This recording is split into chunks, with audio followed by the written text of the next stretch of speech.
Hello friends, welcome to the channel. And if it's your first time here, hi, I'm Jasmine. And to you my amazing returning subscribers, welcome. So today I'm actually checking out this video from Geography Now, and they are going to talk about Poland, and this video is a very long one. It's gonna take about 20 minutes, I think. So please get your popcorn, sit down there, okay? Stay glued to this channel. Let's enjoy Geography Now on Poland. You're gonna love it because everything about Poland is always very interesting. And I like Polish people. They're very supportive. Yeah, I like it. Polish people are very strong people. They're strong in personality. They can take anything, and they're not people you can easily intimidate. I like them. I like their honesty. I like their strength. Let's enjoy this reaction together, guys. Let me know. See you too much, okay? All right, we've reached Poland. Europe's, how can I put this? Poland knows how to take a hit. It's like...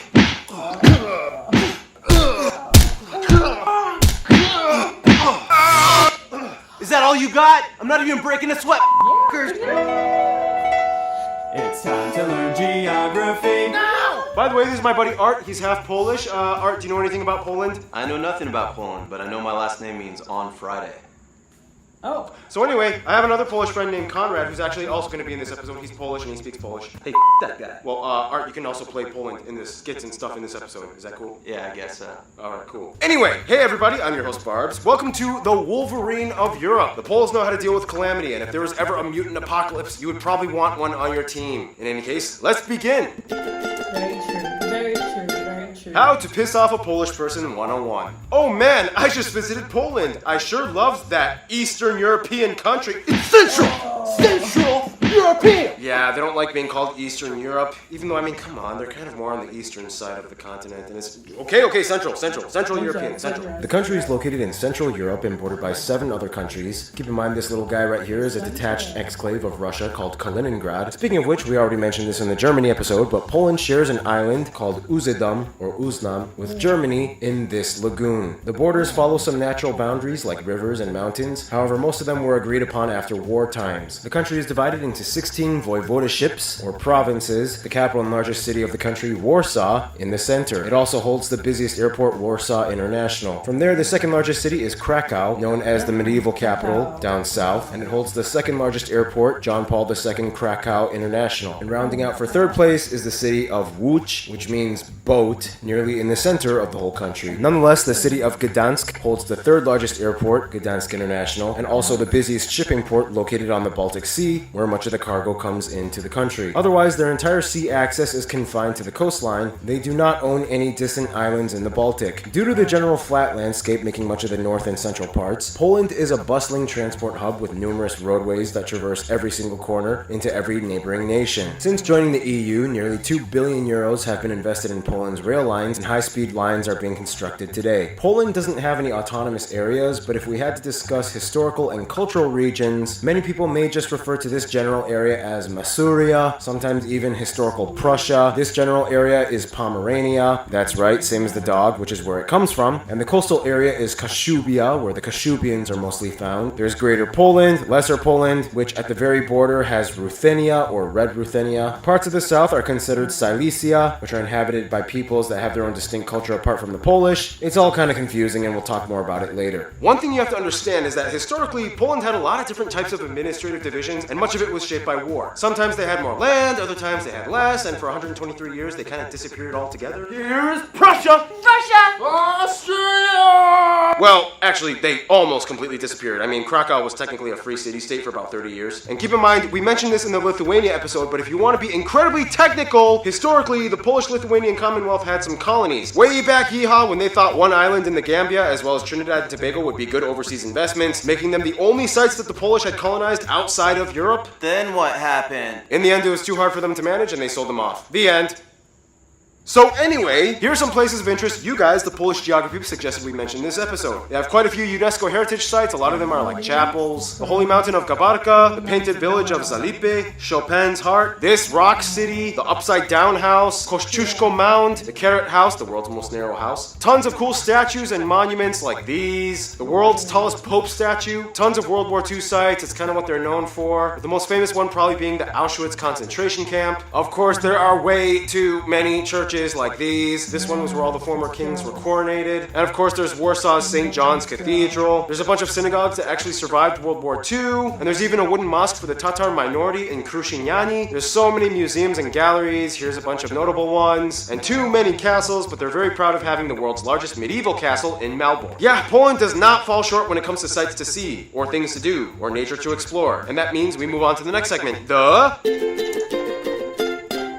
It is said that the name Poland comes from Polani, which means people living in open fields. Poland is not all flat and not all plains. There's much more to it than you think. Poland is generally divided into 5 physical regions: the coast, the lakelands, the Polish plain, the Polish uplands, and the mountain regions. Much of Poland's coast along the Baltic Sea is straight until you hit the east and you get these interesting natural formations called spits. We've already talked about them in the Lithuania episode, but basically, spits are thin, narrow sandbanks that divide the sea from another body of water, creating saltwater lagoons, the largest one being the Bay of Puck, the Szczecin, and the Vistula Lagoon, shared with Russia's Kaliningrad exclave. Much of the country inland lies on the flat Polish plain, part of the greater North European plain, a huge open flat segment of Central Europe that extends across multiple countries. Many people say that this is both the blessing and curse of Poland, because although a third of the country is forested, this one being the largest national park, and about a third is arable, making them a powerhouse contributor to Europe's agriculture sector, it did kind of make it easy for outside forces to enter and invade, with little or no natural obstacles barricading the interior of the country. Anyway, within this plain, many rivers like the Notek, the Varta, and the longest river, the Vistula, meander through the fertile valleys, passing through many important cities like Warsaw. In the north side, you have 2 massive lake districts, the Pomeranian and the larger Masurian, which also holds the largest lake of the country, Lake Śniadwy. The further south you go, the higher the elevation gets until you hit the Poland uplands. A little further south on the border with the Czech Republic and Slovakia, you find the 2 main and largest mountain chains, the Sudets and the Beskids, which form the north part of the larger famous Carpathian mountain chain. Here you can also find the tallest peak, Mount Rysy, right on the border of Slovakia. Alright, and that just about does it. Now I need my triple shot of espresso break, and this time, Art is going to come in to finish off the physical geography section. What do you want me to say, Barbie? The next thing on the teleprompter. Now, as you can see by this point, Poland has a lot more than just flat plains and lakes. They even have moving sand dunes in the north and a small desert in Boyndów, which literally translates to mistakes. Yeah, Poland, deserts. You'd never think those two would go together, right? Oh, and there's also a crooked forest made up of trees that bend at a 90-degree angle. Many people have theories as to how it got that way. Some say it's natural, some say it was a dude trying to make chairs. In any case, Poland is a major producer of apples, 6th in the world, as well as being the world's largest treacle,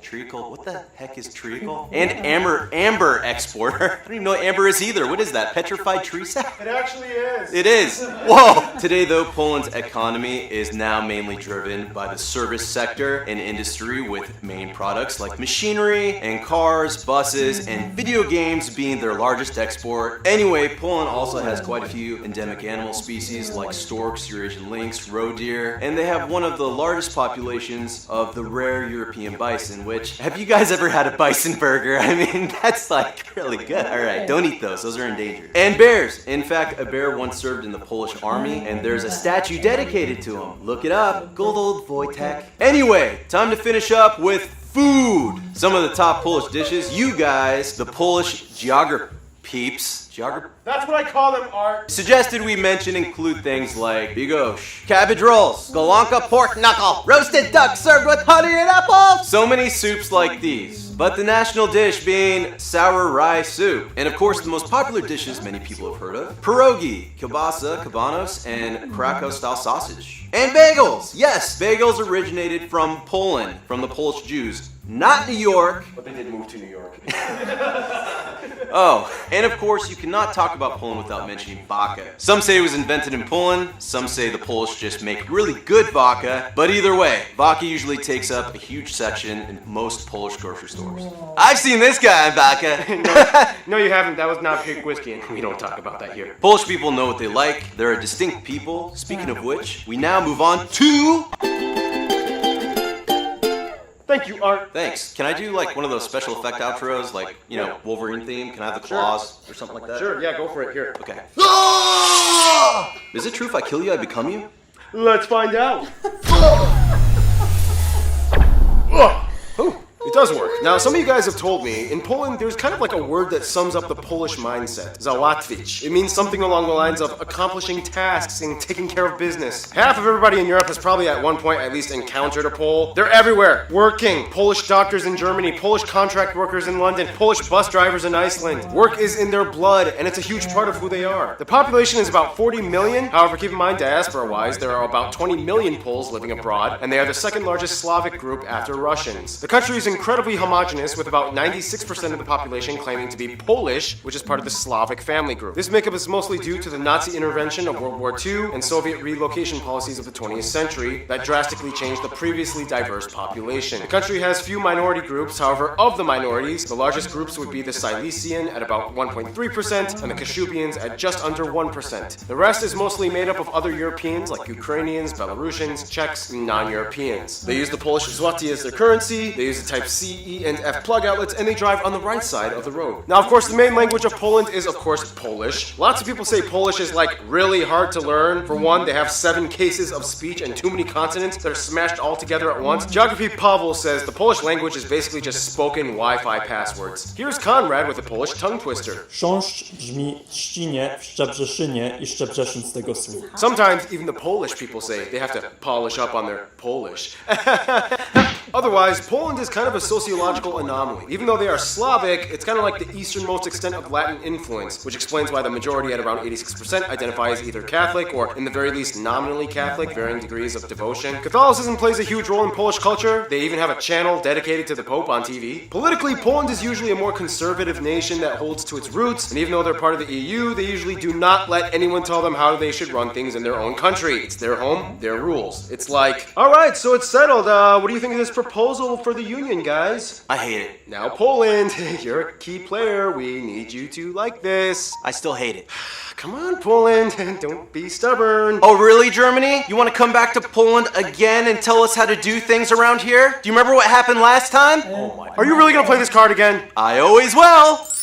A little exaggerated, but yeah, don't push the Polish. They've gone through tons of that. I mean, literally like a fifth of their population died during World War II, the majority of whom were Polish Jews. Often in tight-knit Yiddish-speaking communities, Poland had one of the highest populations of Jews prior to World War II, and at one point up to 10%. They played a huge historical role in what Poland was and would be. Poles are proud that they were the only European-occupied country to never collaborate with the Nazis. They never officially surrendered, and all those years the Nazis were there, the underground army kept fighting. Poles have an incredibly complex history. I mean, they had a weird electoral monarchy thing. Conrad, explain. So the royal elections of the Polish-Lithuanian Commonwealth became a thing after the death of the last Jagiellonian on the Polish throne. And at his death, it was decided that there would not be a royal dynasty that would just continue from generation to generation. That is to say that they would elect a king from a royal dynasty in Europe, but after his death, they would once again elect another monarch instead of letting his children take over the Polish throne. Thank you, Conrad. Taking all that heavy stuff in, Polish people have told me there's always kind of like this sense of somber, stoic, suspicious, cynical, yet productive and prudent mentality that encapsulates the Polish. It's a weird paradox when you see them, because it's like...